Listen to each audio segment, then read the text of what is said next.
mengacungkan dua jempolnya sembari berjoget di depan para korbannya. Nyuri permen nggak potong tangan. Yang korupsi 510 miliar cuma divonis 3 tahun penjara. Nah, tidak cukup itu pakaian kuning yang dipakainya. Harus lebih dipermalukan. Assalamualaikum warahmatullahi wabarakatuh. Bismillah, alhamdulillah, wassalatu wassalamu ala rasulillah Sayyidina Muhammadin ibni Abdillah wa ala alihi washabihi wa mawalah, amma ba'du. Minggu lalu viral ada seorang melakukan penipuan umroh sebesar 4,9 miliar. Nah, orang ini viral karena dia berjoget di depan orang yang dia tipu ketika dia divonis 3 tahun penjara. Kalau menurut saya pribadi, hukumannya ini terlalu ringan. Sampai-sampai pelakunya itu bisa berjoget di depan si korban. Andai hukumannya ini 20 tahun penjara atau lebih gitu, saya yakin dia tidak akan joget-joget di depan korbannya. Coba menurut kalian semua, kira-kira apakah memang segitu hukumannya apa gimana? Coba komen.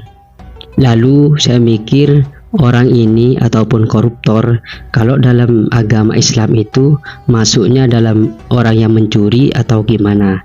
Termasuk pencuri atau gimana kalau dalam agama Islam? Ternyata ketika saya cari di kitab-kitab, orang ini ataupun koruptor itu masuknya bukan pencuri. Nah, maka dari itu masuknya orang ini ataupun koruptor itu masuknya dalam apa? Apa harus juga seperti pencuri hukumnya, harus dipotong tangannya atau bagaimana? Ayo kita bahas di YPI Miftahul Huda.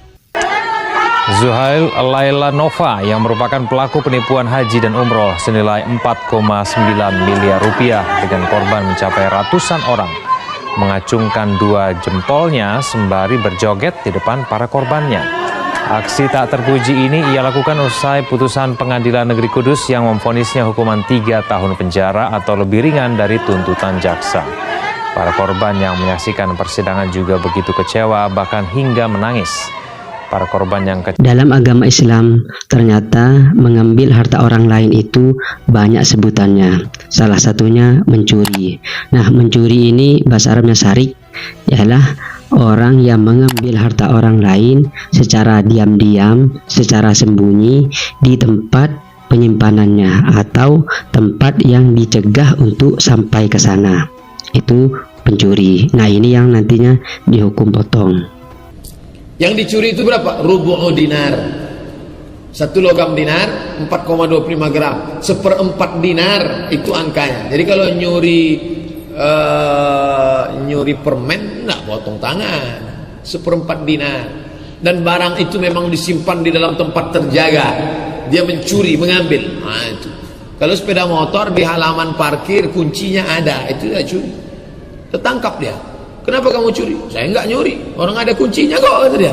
Ada lagi yang namanya khoin, artinya orang yang berkhianat, yakni dia mengkhianati apa yang telah diamanahkan kepada dia. Atau dalam kitab Al-Fiqh ala Madhabil Arba'ah, khoin itu adalah orang yang mengambil harta orang lain secara diam-diam dan menampakkan memberi nasihat. Terus ada lagi namanya muntahib, yakni orang yang merampok.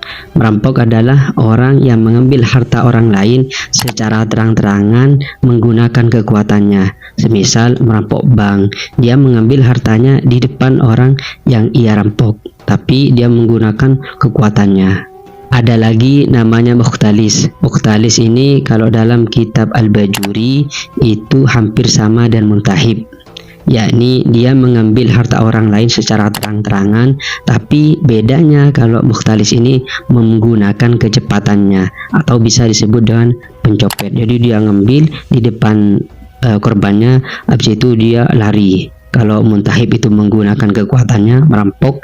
Kalau mukhtalis ini menggunakan kecepatannya, lari habis itu. Tapi kalau dalam kitab Al-Fiqh ala Madhabil Arba'ah, mukhtalis ini arahnya ke koruptor, karena di situ ada kata mudhafina, juga ada kata daulah. Mudhafina itu seperti karyawan, pejabat, sedangkan daulah itu negara. Ada di situ ada kata amwalud daulah, harta negara, itu seperti itu. Kalau dalam kitab Al-Fiqhu ala Madhabil Arba'ah, mukhtalis itu mengambil harta dengan cara tipuan, ya sama seperti koruptor.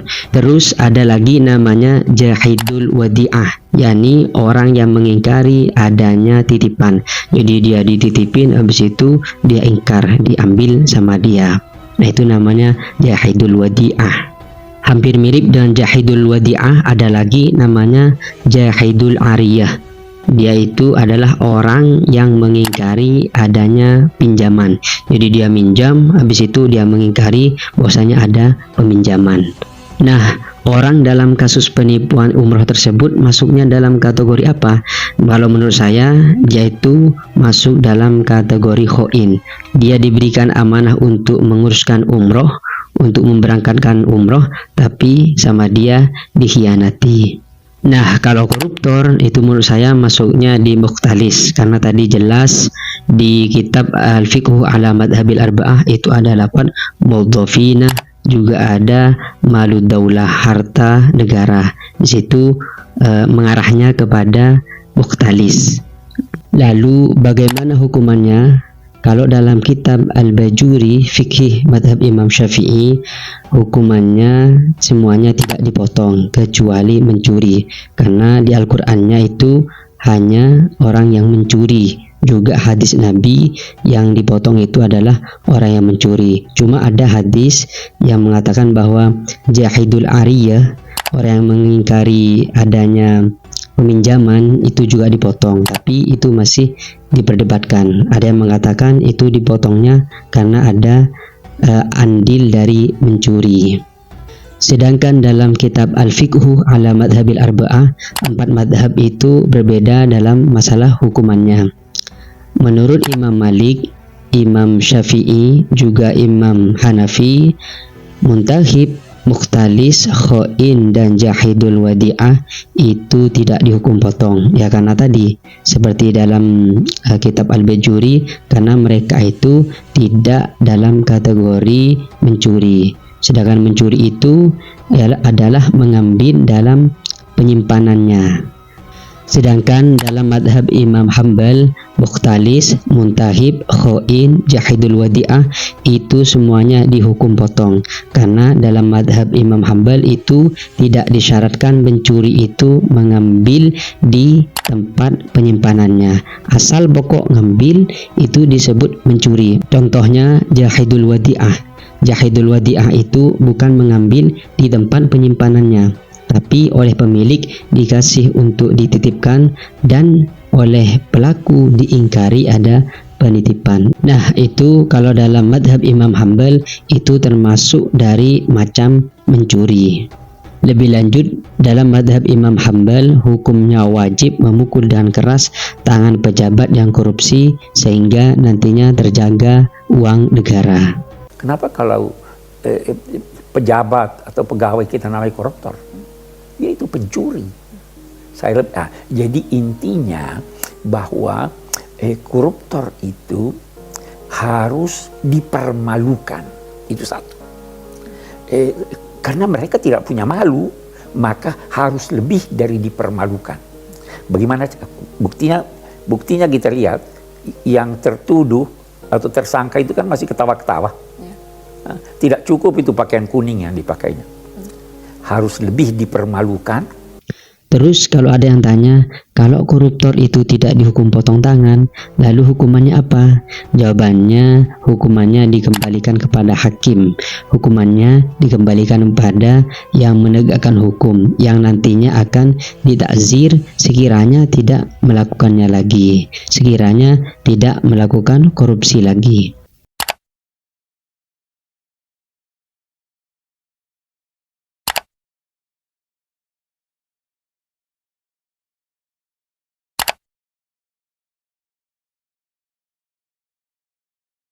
Nah, itu hukum koruptor, juga hukum orang yang melakukan penipuan menurut 4 madhab. Nah, kalian lebih pilih yang mana nih? Coba komen. Ini ada nih, ada baca lagi. teh. bersikap sopan. Ex Dirut Jasa Marga yang korupsi 510 miliar cuma divonis 3 tahun penjara. Nah, Gara-gara dia nunjuk hakimnya pakai jempol. oh sopan. Iya, jadi Langsung, wah 3 tahun kamu. bener masuk Ada beritanya punten, tuh. Iya. Sopan. Sopan. Ya, Pak. Kalau kalian ingin mengoreksi atau ingin menambahkan, silahkan komen, kita diskusi seperti biasa. Jangan lupa dukung channel ini dengan subscribe, like, komen, dan bagikan ke teman-temannya. Wassalamualaikum warahmatullahi wabarakatuh.